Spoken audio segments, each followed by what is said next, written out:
MLA ਦਾ ਕੰਮ ਕੋਈ ਸ਼ਹਿਰ ਦੀ ਸੀਵਰੇਜ ਵਿਵਸਥਾ ਜਾਂ ਸਫਾਈ ਵਿਵਸਥਾ ਨੂੰ ਲੈ ਕੇ ਨਹੀਂ ਹੁੰਦਾ।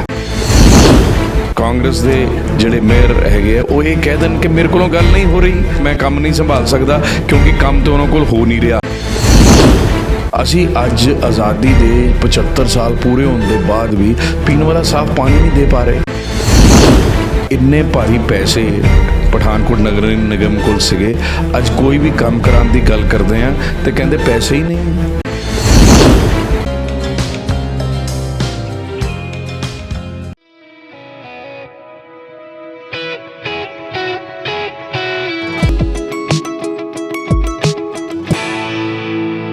ਸਤਿ ਸ਼੍ਰੀ ਅਕਾਲ ਦਰਸ਼ਕੋ, ਮੈਂ ਸਤਿੰਦਰ ਸਿੰਘ ਮੀਰਥਲ ਤੇ ਤੁਸੀਂ ਦੇਖ ਰਹੇ ਹੋ ਫਾਸਟ ਵੇ ਪਠਾਨਕੋਟ ਦਾ ਵਿਸ਼ੇਸ਼ ਪ੍ਰੋਗਰਾਮ ਤੇ ਨਵਾਂ ਪ੍ਰੋਗਰਾਮ ਇੱਕ ਮੁਲਾਕਾਤ। ਜੀ ਹਾਂ, ਇੱਕ ਮੁਲਾਕਾਤ ਪ੍ਰੋਗਰਾਮ ਦੇ ਵਿੱਚ ਅਸੀਂ ਉਹਨਾਂ ਸ਼ਖਸੀਅਤਾਂ ਨੂੰ ਤੁਹਾਡੇ ਰੂਬਰੂ ਕਰਵਾਉਂਦੇ ਆ ਜੋ ਕਿਸੇ ਵੀ ਤਾਰੀਫ ਦੀ ਮੁਹਤਾਜ ਨਹੀਂ।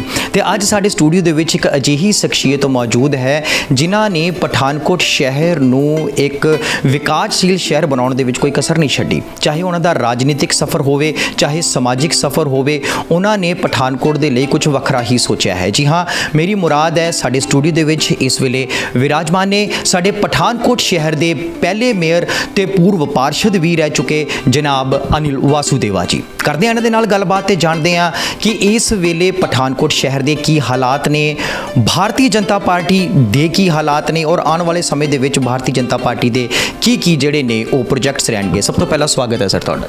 ਬਹੁਤ ਧੰਨਵਾਦ ਜੀ ਸਤਿੰਦਰ ਜੀ। ਜੀ ਸਰ, ਸਭ ਤੋਂ ਪਹਿਲਾਂ ਤਾਂ ਮੈਂ ਇਹੀ ਜਾਣਨਾ ਚਾਹਾਂਗਾ ਕਿ ਸਾਡੇ ਜਨਾਬ ਅਸ਼ਵਨੀ ਸ਼ਰਮਾ ਜੀ ਵਿਧਾਇਕ ਨੇ ਪਠਾਨਕੋਟ ਤੋਂ, ਭਾਰਤੀ ਜਨਤਾ ਪਾਰਟੀ ਦੇ ਪ੍ਰਦੇਸ਼ਾਧਿਕਸ਼ ਵੀ ਨੇ, ਔਰ ਜੇਕਰ ਪਠਾਨਕੋਟ ਦੇ ਕੁਝ ਹਾਲਾਤਾਂ ਦੀ ਗੱਲ ਕਰੀਏ ਤਾਂ ਇਸ ਵੇਲੇ ਅਸੀਂ ਵਾਰਡ ਦੇ ਵਿੱਚ ਦੌਰਾ ਕਰਦੇ ਹਾਂ ਤੇ ਵਾਰਡ ਦੇ ਵਿੱਚ ਕੋਈ ਖਬਰ ਜਿਹੜੀ ਹੈ ਉਹ ਚੰਗੀ ਸਾਨੂੰ ਸੁਣਨ ਦੇ ਵਿੱਚ ਨਹੀਂ ਆਉਂਦੀ, ਦੇਖਣ ਦੇ ਵਿੱਚ ਵੀ ਨਹੀਂ ਆਉਂਦੀ। ਵਾਰਡਾਂ ਦੇ ਹਾਲਾਤ ਜਿਹੜੇ ਨੇ ਇਸ ਵੇਲੇ ਮਾੜੇ ਨੇ।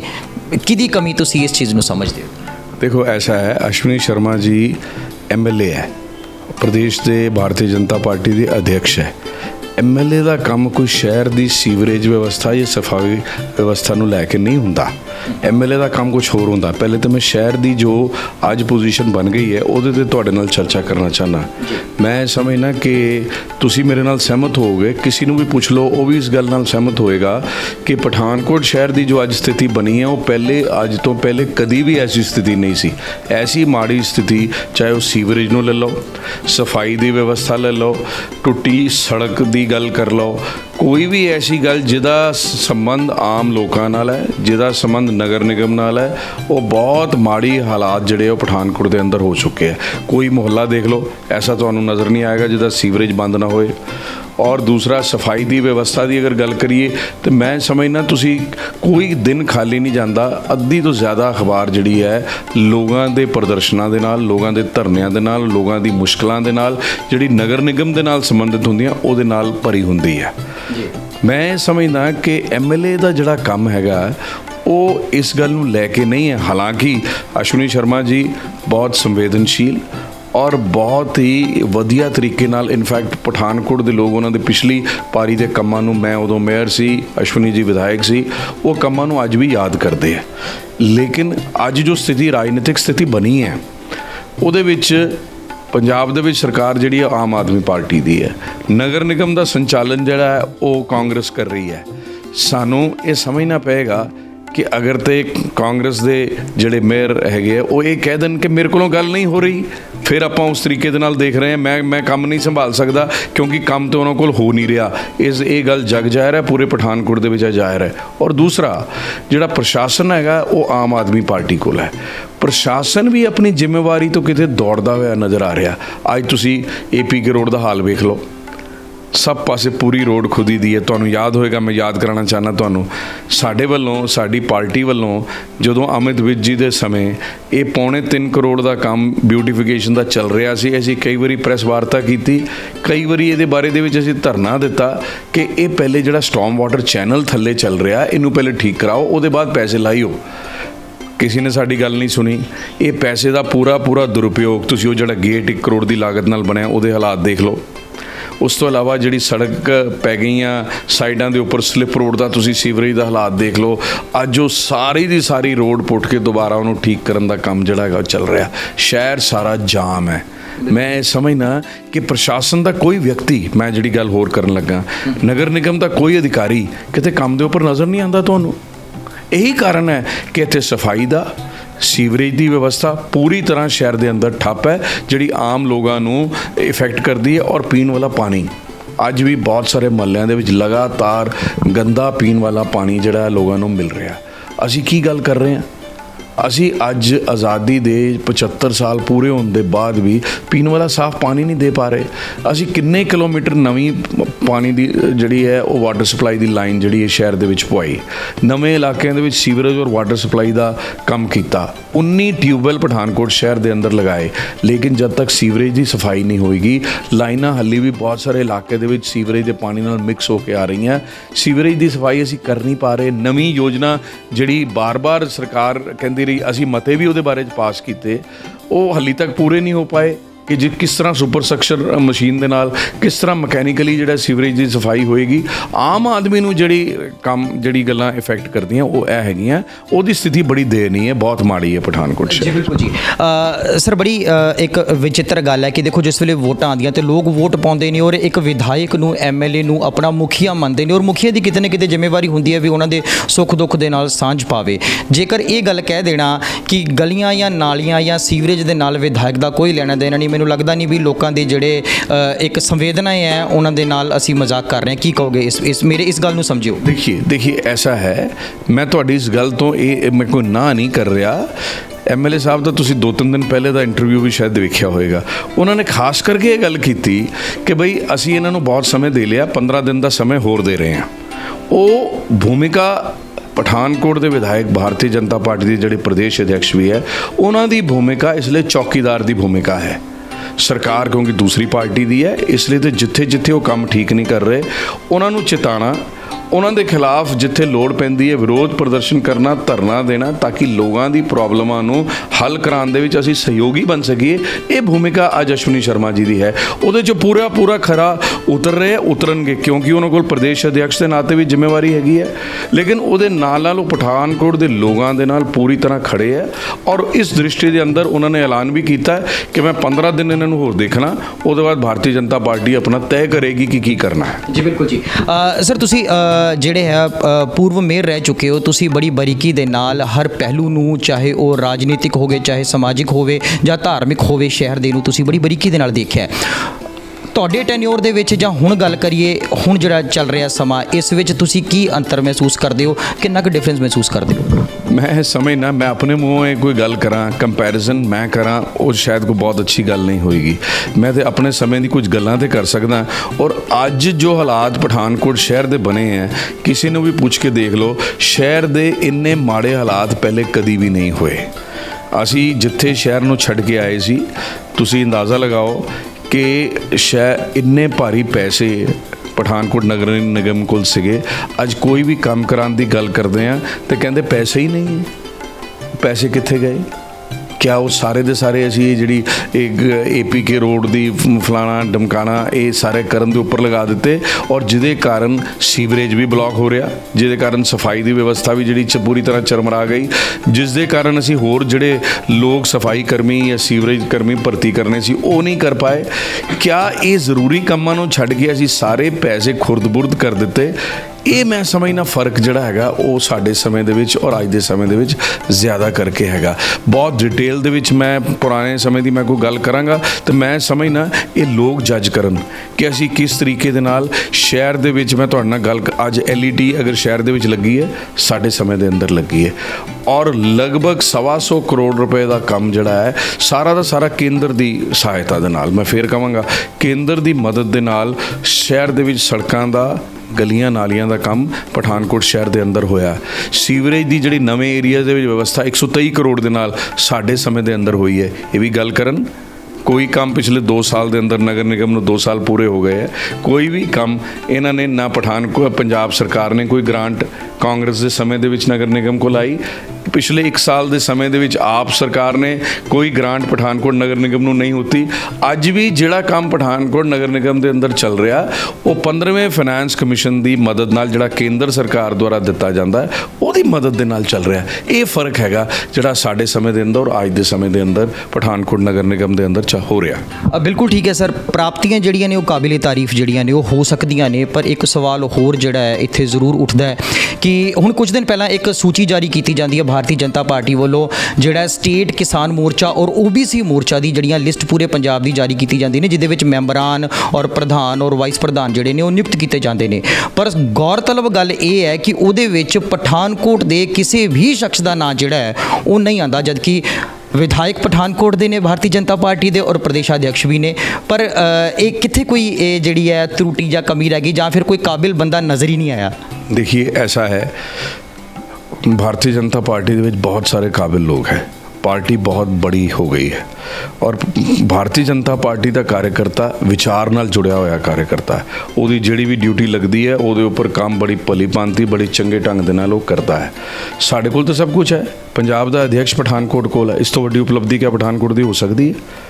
ਔਰ ਜਿੱਥੇ ਜਿੱਥੇ ਜ਼ਰੂਰਤ ਹੈਗੀ ਸੀ, ਹਾਲੀ ਬਹੁਤ ਸਾਰਾ ਸਕੋਪ ਜਿਹੜਾ ਹੈਗਾ ਉਹਦੇ ਵਿੱਚ ਹੈਗਾ। ਕਈ ਲੋਕ ਨਵੇਂ ਵੀ ਜਿਹੜਾ ਹੈਗਾ OBC ਮੋਰਚਾ ਦੇ ਵਿੱਚ, SC ਮੋਰਚਾ ਦੇ ਵਿੱਚ, ਮਹਿਲਾ ਮੋਰਚਾ ਦੇ ਵਿੱਚ, ਯੁਵਾ ਮੋਰਚਾ ਦੇ ਵਿੱਚ ਆਣਗੇ। ਐਸੀ ਕੋਈ ਗੱਲ ਨਹੀਂ ਹੈਗੀ। ਪਠਾਨਕੋਟ ਨੂੰ ਕਿਤੇ ਇਗਨੋਰ ਨਹੀਂ, ਕਿ ਜਿਸ ਸ਼ਹਿਰ ਦਾ ਵਿਅਕਤੀ ਪੰਜਾਬ ਦਾ ਅਧਿਕਸ਼ ਹੈ ਉਹਨੂੰ ਕੋਈ ਅਸੀਂ ਕਹਿ ਹੀ ਨਹੀਂ ਸਕਦੇ ਕਿ ਉਹ ਇਗਨੋਰ ਹੋਇਆ ਕਿਸੇ ਪਾਸੋਂ। ਜੀ ਬਿਲਕੁਲ ਠੀਕ ਹੈ ਸਰ, ਆਉਣ ਵਾਲੇ ਸਮੇਂ ਦੀ ਗੱਲ ਕਰਦੇ ਹਾਂ। ਭਾਰਤੀ ਜਨਤਾ ਪਾਰਟੀ ਦੇ ਆਉਣ ਵਾਲੇ ਸਮੇਂ ਦੇ ਵਿੱਚ ਕਿਸ ਤਰ੍ਹਾਂ ਦੇ ਮੈਨੀਫੈਸਟੋ ਨੇ, ਕਿਸ ਤਰ੍ਹਾਂ ਦੇ ਪ੍ਰੋਜੈਕਟਸ ਜਿਹੜੇ ਨੇ ਉਹ ਆਮ ਜਨਤਾ ਦੇ ਲਈ ਲੈ ਕਰਕੇ ਆ ਰਹੇ? देखिए ऐसा है, भारतीय जनता पार्टी ने आम जनता ਦੇ ਲਈ, ਇਸ ਦੇਸ਼ ਦੀ ਗਰੀਬ ਜਨਤਾ ਦੇ ਲਈ, ਇਸ ਦੇਸ਼ ਦੇ ਮੱਧਮ ਵਰਗ ਦੇ ਲਈ, ਇਸ ਦੇਸ਼ ਦੇ ਵਪਾਰੀ ਦੇ ਲਈ, ਇਸ ਦੇਸ਼ ਦੇ ਕਿਸਾਨ ਦੇ ਲਈ, ਇਸ ਦੇਸ਼ ਦੀ ਮਹਿਲਾਵਾਂ ਦੇ ਲਈ, ਇਸ ਦੇਸ਼ ਦੇ ਉਦਯੋਗਪਤੀਆਂ ਦੇ ਲਈ ਇੰਨੇ ਕੰਮ ਕੀਤੇ ਹੈ।